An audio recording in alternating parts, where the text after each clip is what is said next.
5ஆம் அதிகாரம்.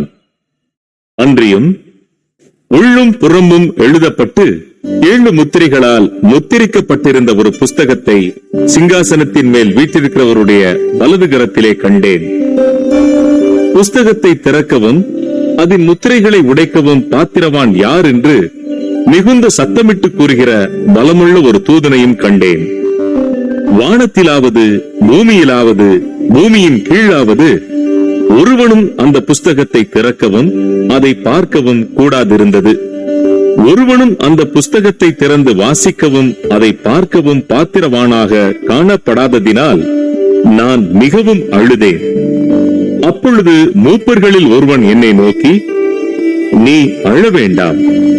இதோ யூதா கோத்திரத்து சிங்கமும் தாவீதின் வேறுமானவர் புஸ்தகத்தை திறக்கவும் அதன் 7 முத்திரைகளையும் உடைக்கவும் ஜெயம் கொண்டிருக்கிறார் என்றான்.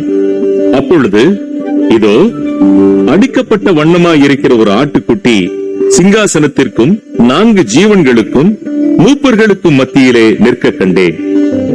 அது 7 கொம்புகளையும் 7 கண்களையும் உடையதாயிருந்தது.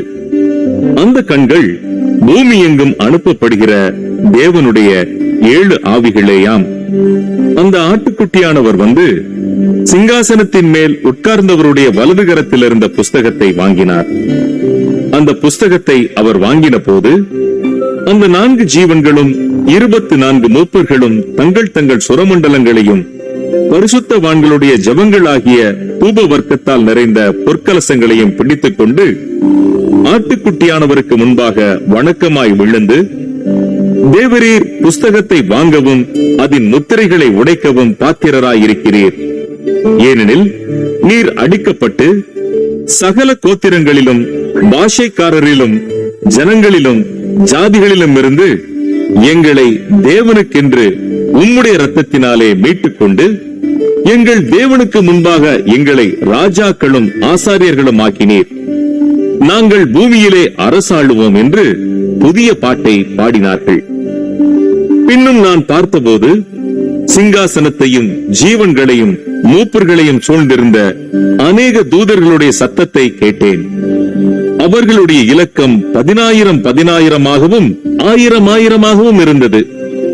அவர்களும் மகா சத்தமிட்டு, அடிக்கப்பட்ட ஆட்டுக்குட்டியானவர் வல்லமையையும் ஐஸ்வர்யத்தையும் ஞானத்தையும் பலத்தையும் கனத்தையும் மகிமையையும் ஸ்தோத்திரத்தையும் பெற்றுக்கொள்ள பாத்திரராயிருக்கிறார் என்று சொன்னார்கள்.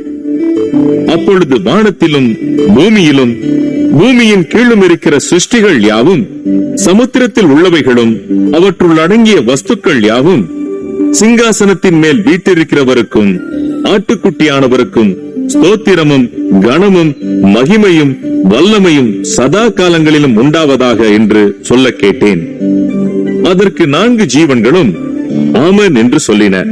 24 மூப்பர்களும் வணக்கமாய் விழுந்து சதா காலங்களிலும் உயிரோடு இருக்கிறவரை தொழுது கொண்டார்கள்.